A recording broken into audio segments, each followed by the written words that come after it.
उससे पहले लक्ष्मी और दरिद्रता फिर भ्रमण पर निकलती है।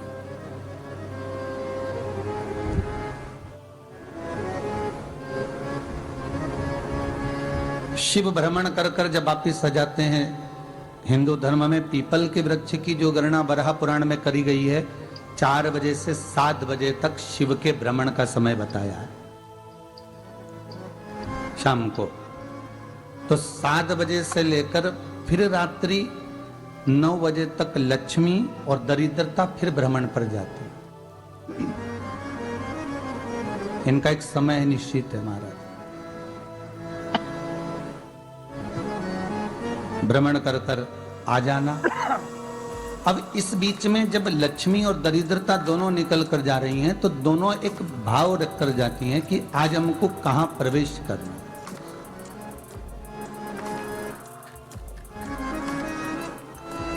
आज हमें किस जगह पर प्रवेश करना है, आज हमें कहां पहुंचना है, आज हमें किस जगह जाना है।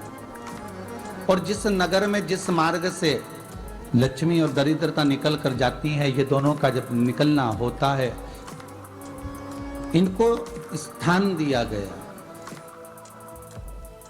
जहां पर स्वच्छता हो, घर के दरवाजे पर रंगोली डली हुई हो, द्वार पर जल छीटा गया हो। महाराज उस द्वार पर लक्ष्मी प्रवेश करती है तो दरिद्रता भी जाने लगती है अंदर। जब दरिद्रता अंदर जाने लगती है तो लक्ष्मी उसको रोक देती है।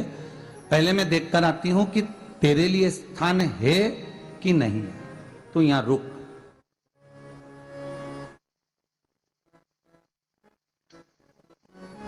कुछ देर तक दरिद्रता बाहर खड़ी रहती है और लक्ष्मी जी की बड़ी बहन जब दरिद्रता बार बार अंदर जाने का प्रयास करती है तो लक्ष्मी जी कहती हैं, जी तू इतनी बड़ी होकर तुझे मालूम है तू तेरा सम्मान होना चाहिए, आदर होना चाहिए, और तू अंदर चली जाए और कोई तेरा सम्मान ना करे तो कितना बुरा लगेगा, इसलिए तू बाहर खड़ी रहे। मैं अभी आई। अंदर जाती है और जब लक्ष्मी जी भ्रमण कर लेती हैं, अंदर प्रवेश कर कर आती हैं और प्रवेश कर कर आती हैं तो दरिद्रता पूछती है चले अंदर। तो लक्ष्मी जी कहती हैं, तुझे मालूम नहीं है क्या जी कि जिस घर में मैं प्रवेश कर जाती हूं उस घर में फिर दरिद्रता नहीं जा सकती, क्योंकि ये तेरा वचन था, ये तेरा वचन था। अपन दोनों का जब मंगल विवाह हुआ था, मेरा विवाह जब नारायण के साथ में हुआ और तुम्हारा विवाह जब दुस्साह मुनि के साथ हुआ, दरिद्रता का विवाह दुस्साह मुनि के साथ हुआ। जब अपना दोनों का विवाह हुआ था तो अपन दोनों ने एक वादा करा था कि जिस घर में लक्ष्मी प्रवेश कर जाएगी उस दिन फिर दरिद्रता नहीं जाएगी, और जिस घर में दरिद्रता प्रवेश कर जाएगी उस घर में फिर लक्ष्मी नहीं जाएगी। अब जब मैं अंदर देख कर आ गई हूं तो तू अंदर नहीं जा सकती, अर्थात लक्ष्मी के चरण जिस घर में पड़ गए उस घर में फिर दरिद्रता प्रवेश नहीं कर रही। चलते चलते फिर दरिद्रता ने देखा और लक्ष्मी जी इसको लेकर गई और लक्ष्मी जी ने देखा कि इसके दरवाजे पर जल नहीं छीटा गया, इसके दरवाजे पर ना रंगोली डली है, इसका द्वार साफ नहीं हुआ।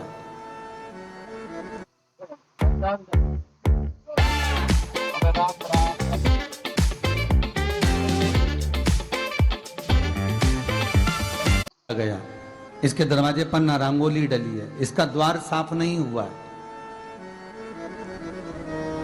इसके द्वार पर दीप नहीं है, इसके द्वार पर कलश नहीं है, इसके दरवाजे पर ढेर सारा कचरा पड़ा हुआ है, कोई स्वान कोई कुत्ता गंदगी भी कर कर चला गया है, कहीं बिल्ली ने गंदगी कर रखी है, कहीं जीवों ने कुछ गंदा गिरा रखा है।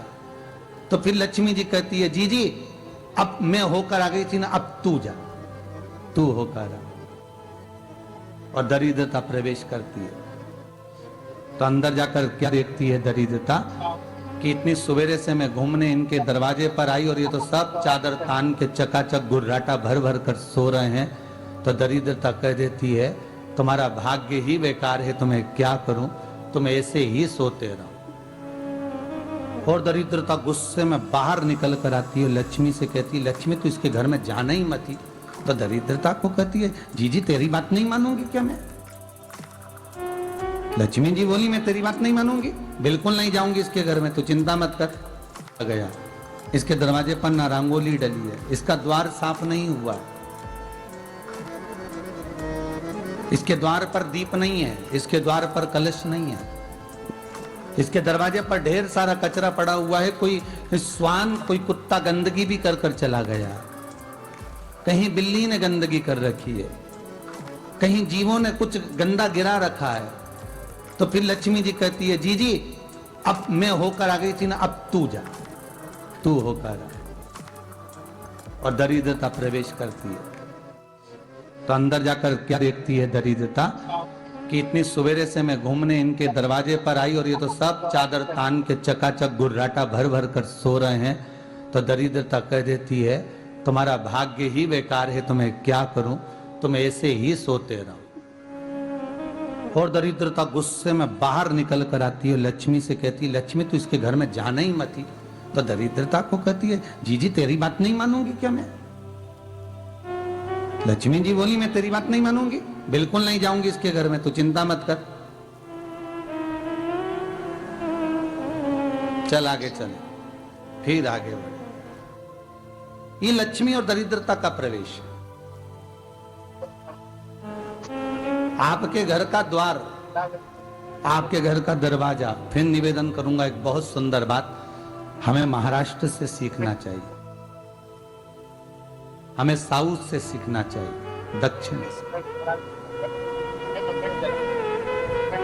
जिस समय पर भक्ति देवी यमुना जी के घाट पर रो रही थी अपने पुत्र ज्ञान और वैराग्य को गोदी में लेकर, समय देव ऋषि नारद ने प्रश्न किया था कि तुम कहां पर पोषित हुई हो,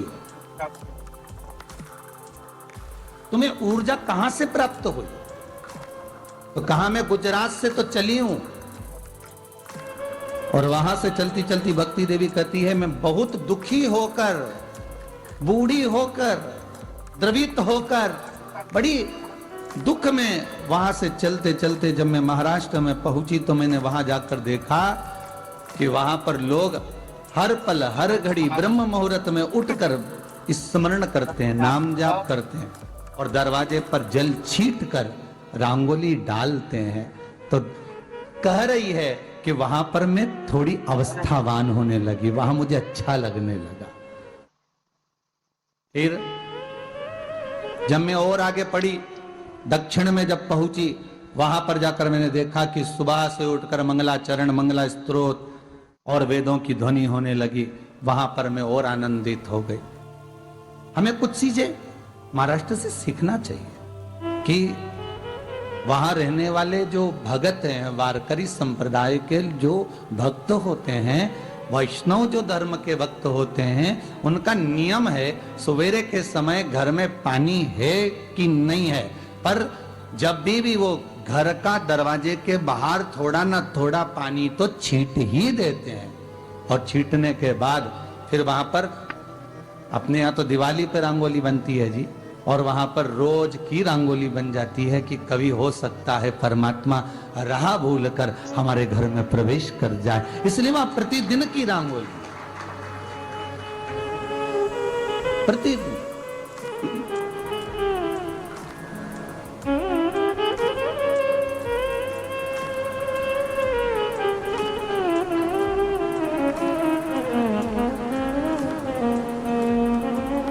हमें सीखना चाहिए थोड़ा सा। आज के जमाने में तो बहू अपने कमरे की झाड़ू लगा ले, वो ही बहुत बड़ी बात है। हो खड़ी खड़ी बहू ये देखती रहेगी कि नौकरानी सही से झाड़ू लगा रही, वहां से लगा के लाओ, इधर से हेड के ले जाओ, वहां से कचरा सोरो, वहां से पोछा लगाओ। खड़ी रहेगी, उंगली से बताती रहेगी, पर इतना नहीं बनेगा कि सेविका से, नौकरानी से, दासी से कह दे कि तू मम्मी पापा के कमरे की लगा ले, मैं मेरे कमरे की लगा लूंगी, तू जा उधर।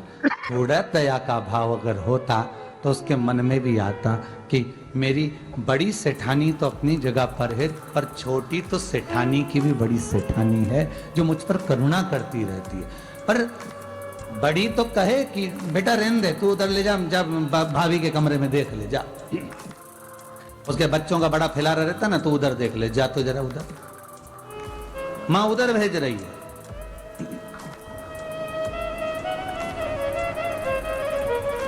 थोड़ा सेवा का भाव हमारे भीतर हो। और एक निवेदन तो हमेशा करा है और अब आज भी करता हूं, पूरे घर की सफाई करवाओ, पूरे घर में तुम पोछा झाड़ू जो चाहे करवाओ, मना नहीं है। पर एक निवेदन है, रसोई घर के अंदर बहू और बेटी ही जाकर भोजन बनाए तो अन्नपूर्णा सदा कृपा करती है महाराज।